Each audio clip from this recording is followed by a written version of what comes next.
অনেক আমি আমি ছাত্রলীগের কিছু ভাইকে আমি পোস্ট দেখছি আজকে মান্দার, তো তারা লিখতেছে মানে অনেক সাধু হয়ে গেছে।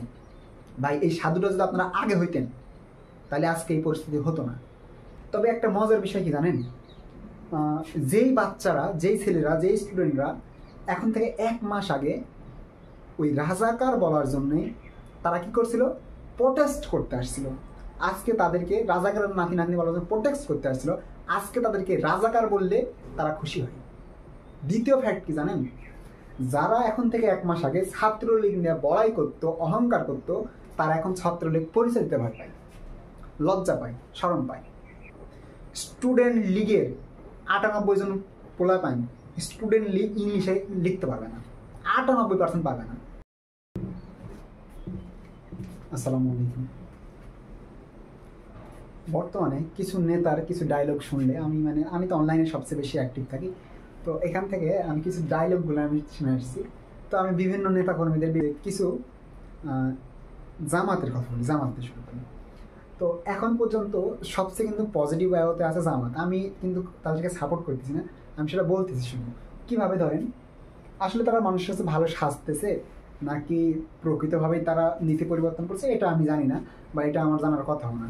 তবে আমি যেটা দেখতেছি এখন পর্যন্ত, বিশেষ করে জামাত শিবির এদের একটা বৈশিষ্ট্য ছিল কি, যে কিছু হলেই কার উপর আক্রমণ করা, ওই সংখ্যালঘুদের উপর আক্রমণ করা। আসলে এই বিষয়টা, এই টেন্ডেন্সিটা আমাদের মধ্যে কে ঢোকাছে? এটা কিন্তু আমাদের মধ্যে ঢোকাইছে কি জানেন? আওয়ামী লীগ সরকার। কীভাবে? এই যে লবিং সিস্টেমটা বুঝেন, লবিং, যদি লবিং না বুঝেন সেটা আমি বলি। যদি আপনি সিম্পল একটা নিয়ে দেখেন, ইসরায়েল আর আমেরিকা এদের সাথে ভালো বন্ধুত্বটা কীভাবে তৈরি হলো, আপনি যদি এই বিষয়টা একটু ভালো করে ওইডলি দেখেন তাহলে আপনি বুঝতে পারবেন। যখন ইসরায়েল প্রতিষ্ঠা হয় তারপর তার চারদিকের যে মুসলিম দেশগুলো ছিল সেগুলো তার উপর বারবার অ্যাটাক করে বা আক্রমণ করে, বিভিন্ন কাজগুলো করে।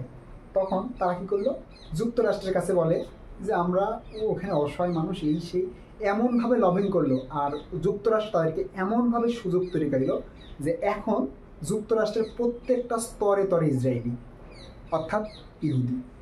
তো এটাকে বলে লবিং সিস্টেম, যে কোনো একটা দুর্বলতার কারণ দেখে বা এক্সকিউজ দেখায় কারো স্বার্থ হাসিল করা। তো ঠিক এই কাজটা ঘটছিল আমাদের জামাত, বিএনপি, শিবির এদের বিপক্ষে আওয়ামী লীগের। তবে একটা মজার বিষয় কি জানেন, যেই বাচ্চারা, যেই ছেলেরা, যেই স্টুডেন্টরা এখন থেকে 1 মাস আগে ওই রাজাকার বলার জন্যে তারা কি করছিল, প্রোটেস্ট করতে আসছিল, আজকে তাদেরকে রাজাকারের নাতি নাতনি বলার জন্য প্রোটেস্ট করতে আসছিল, আজকে তাদেরকে রাজাকার বললে তারা খুশি হয়। দ্বিতীয় ফ্যাক্ট কি জানেন, যারা এখন থেকে 1 মাস আগে ছাত্রলীগ নিয়ে বড়াই করতো, অহংকার করতো, তারা এখন ছাত্রলীগ পরিচয় দিতে ভয় পায়, লজ্জা পায়, শরম পায়। আসলে আমি কেন এগুলো বলতেছি দেখেন, আমি কিন্তু কোনো রাজনৈতিক বিশ্লেষক না, আমি আমার সাধারণ জ্ঞান থেকে আমি যেটুকু বুঝতে পারছি সেটা আমি বলতেছি। এরপরে আসি আর একটা ফ্যাক্ট। দেখেন, স্টুডেন্ট কী জিনিস, স্টুডেন্টরা কী জিনিস একটু খালি ভাবেন ভাই। যেখানে বিএনপি, জামাত, শিবির 15 বছর থেকে আওয়ামী লীগের একটা চুলটাও লড়াইতে পারেনি, সেখানে এই 75 বছরের আওয়ামী লীগকে মাত্র 15 থেকে 36 মানে হ্যাঁ, তাহলে আপনার হচ্ছে 21 দিনে মাটির সাথে মিশাই দিচ্ছে। আমি কি বলবো, যেখানে যাদের প্রেসিডেন্ট দেশ ছাড়া পালায় যায়, তাদের বড় বড় নেতারা দেশ ছাড়া পালায় যায়, তো সেখানে কি বলা যায়, এটাই বলা যায়। যাই হোক, এরপর আর একটা ফ্যাক্ট আসি। এখানে আমি আওয়ামী লীগের ভুলগুলো কী সেগুলো নিয়ে একটু কথা বলবো, না বললেই না, কিন্তু অন্য ভিডিওতে বলবো। আজকে আমি আর একটা ফ্যাক্ট, সেটা হচ্ছে যে বিএনপি নিয়ে কিছু কথা বলি। বিএনপি তাদের নীতিগত বৈশিষ্ট্য পরিবর্তন করলেও তাদের একটা খুব খারাপ ইম্প্যাক্ট কি জানেন, এই যে তারেক জিয়া, তো উনি যখন দেশে আসলো তখন এখানে কি এমন ঘটলো দেখেন, যেখানে স্টুডেন্টরা প্রোটেস্ট করে দেশের এই যে বিভিন্ন হানাহানি, এই যে সরকারবিহীন সময় যখন তারা দেশ সংস্করণে ব্যস্ত, তখন বিএনপির ভুলটা কি, তারা আন্দোলন নামতেছে, তাদের সমাবেশ নিয়ে ব্যস্ত। এটা কখনোই কাম্য না। আপনাদের উচিত বর্তমান সময়ে যে কোনো মূল্যে তত্ত্বাবধায়ক সরকারকে সাহায্য করা। মাথায় আপনি রাখবেন যে আগামী 4 বছর কিন্তু আপনারা আওয়ামী লীগ সরকার থাকতো, আপনারা কিন্তু ফেলতে পারতেন না, এবং তারপরেও কিন্তু আপনারা কি হতো সেটা কিন্তু জানে না। যেহেতু স্টুডেন্টরা ফেলছে, তাই এই 4 বছর তাদেরকে দান করে দেন, তারা দেশটাকে পরিচালনা করুক। ইভেন আপনারা বিরোধী দলের কাজ করেন, তারা তাদের ভুলগুলো শুধরে দেন। আগে যান নিজের সংগঠনটাকে স্ট্রং করেন, তাতে কি হবে, মানুষের প্রতি আস্থা হবে, মানুষের প্রতি বিশ্বাস তৈরি হবে। এরপর আসি, যদি আপনারা এই কাজগুলো না করেন তাহলে কি হবে আমি জানি না। আর হয়তো আপনাদের বিরুদ্ধে ছাত্রদের আন্দোলন হবে না, ঠিক আছে, কিন্তু আপনাদের ভোটটা কাটে যায় কিন্তু জামাতের ঘাড়ির উপরে। কথা কেন বলতেছি শুনেন, জামাতরা শিবিররা প্রথম দিন থেকেই ওরা মন্দিরে গেছে, মসজিদ মন্দির গির্জা সব কিছু তারা কিন্তু সেভ করার একটা কাজে নেমেছে।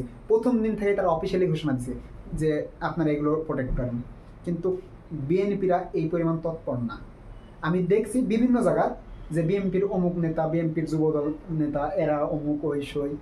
আমার কাছে কয়েকটা প্রমাণ আছে, যদি কারোর প্রয়োজন হয় আমাকে ইনবক্স করলে আমি দিয়ে দিব, যে যারা হচ্ছে কি বলছে, মানে ওই যে বলে না ফড়িংয়ের লেজের তেল হয়ে যাওয়া হয়। আসলে আমি তাদেরকে এই দোষটা দিব না। কেন দিব না, একটা মানুষ যখন 15 বছর জেল থাকে, 10 বছর, 8 বছর, 5 বছর জেলে থাকে, ইভেন অনেক মানুষ আছে, হাজার হাজার মানুষ আছে যারা কি করতো, যারা ঘুমাইতে পারতো না রাতে বাড়িতে। কেন, যে এই বুঝি পুলিশ আসবে। আমি আমার পরিচিত একটা মানুষের কথা বলি, তো ওই মানুষটা, আমি জানি যে ওই মানুষটা রাজনীতিতে সক্রিয় না, কিন্তু নীতিগতভাবে বিএনপি। নীতিগতভাবে বিএনপি হওয়ার কারণে কিছু স্বার্থান্বেষী আওয়ামী লীগ তার বিরুদ্ধে কেস ঠুকাইছে। সেখানে কি ঘটলো, সেখানে ওই যে আওয়ামী লীগের যে কেসের কারণে ওই মানুষটা কিন্তু রাতে ঘুমাইতে পারে না, ও রাতে বাইরে থাকে। কেন ভাই, এটা কেন হলো? আজকে দেখতেছি কিছু আওয়ামী লীগের লোকেরা বলতেছে যে এই বাংলাদেশ তো চাইনি যেখানে মানুষ সেভ না, যেখানে আক্রমণ হচ্ছে। আসলে তারা তো এটা যাচ্ছে না যেখানে আজকে যে আক্রমণটা হয়েছে, আপনাদের 15 বছরের আক্রমণের 100 ভাগের 1% হয়নি। কেননা আপনাদেরকে আমি বলি, আপনারা 4000 মানুষ মারছেন। কেমন করে, ওই পিলখানাতে আপনি সৈনিক মারছেন, তারপরে হচ্ছে ওই কি বলে ডিজিআইএ মিথ্যা মামলায় ফাঁসি, গুম, এই বিভিন্ন রিপোর্ট, কি বলি ভাই, এই যে সবগুলা মিলাই আপনাদের এখন যে পরিস্থিতি, এখন এই আপনাদের আচরণই আপনাদের কাছে গুপ্তচর বাসাইছে।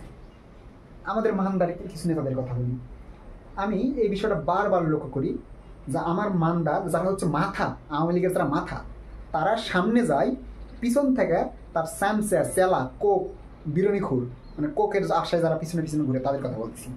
তারা কি করে, তারা ওই যে পিছন পিছন যাইতে থাকে আর বলে বিএনপির চামড়া তুলে নিব আমরা, কি বলে, জামাত শিবিরের চামড়া তুলে নিব আমরা। ক্যারে ভাই, বিএনপি একটা নীতির নাম, জামাত একটা নীতির নাম, আওয়ামী লীগ একটা নীতির নাম। আজকে যেমন আপনার ফাটতেছে না, কি হচ্ছে যে আপনারা এই কথা বলতেছেন কেন, ঠিক সেম কাজ, ঠিক সেম সেম আপনি এই কথা বলতে পারেন না। এই যে আপনি বলেননি, তাহলে আজকে বলবেই। আজকে আপনি বলতেছেন যে নীতির কথা। অনেক আমি ছাত্রলীগের কিছু ভাইকে আমি পোস্ট দেখছি আজকে মানদার, তো তারা আপনি লিখতেছে মানে অনেক সাধু হয়ে গেছে। ভাই এই সাধুটা যদি আপনারা আগে হইতেন তাহলে আজকে এই পরিস্থিতি হতো না। আপনারা ক্ষমতা পাওয়ার পর, আমি ওই যে নওগাঁর যে সেউল ভাই, আমি ওর ওই ভিডিওটা দেখছি, এটা কিভাবে সম্ভব, একটা সাধারণ মানুষকে আর তারেক রহমান যেভাবে পিটাইছে, এটা কখনো মানে কি বলবো, এটা আশা করা যায় এরকম? কেন ভাই, এটা কেন হবে? আপনারা বাংলাদেশের মানুষ আপনারা দল সংগঠন করেন। আপনার ছাত্রলীগ বিষয়ের একটা কথা বলি, শিক্ষা শান্তি প্রগতি শিখায় গেছে ডাকাতি নাকি অন্য কিছু? স্টুডেন্ট লীগের 98 জন পোলাপান স্টুডেন্ট লীগ ইংলিশে লিখতে পারবে না, 98% পারবে না। আমার মানদার কথা বলি আমি, আমার মানদার প্রায় 1000 জন ধরেন ছাত্রলীগ আছে, ওই 1000 জনের মধ্যে 980 জনই পারবে না, 20 জন পারবে। আমার কথা যদি বিশ্বাস না হয়, যদি আমার কথা ট্রাস্ট না হয়, আপনাদেরকে ধরে ধরে অ্যাপ্লাই করেন। এরপর বলি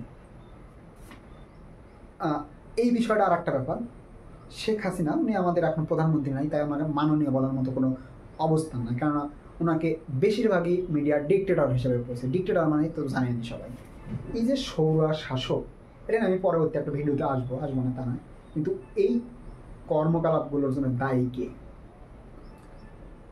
শেখ হাসিনার একটা কথা বলি, ওনার যে প্ল্যানটা, গেম প্ল্যান, সেই প্ল্যানে কিন্তু উনি সাকসেস। আপনারা এটা সবাই হয়তো ওনার বক্তব্য শুনেছেন, আমি এই কথাটা শুনছি, কোনোদিন আমি মানে এই বিষয়টা আমি কখনো দেখিনি যে উনি আসছে বাংলাদেশে বাপের হত্যার প্রতিশোধ। ঠিক অনুরূপভাবে তো ফিরে আসবে না জয়, মায়ের অপমানের প্রতিশোধ নিতে। বিষয়টা মাথায় রাখেন। আজকের উনি এখানে শেষ করছি। আসসালামু আলাইকুম।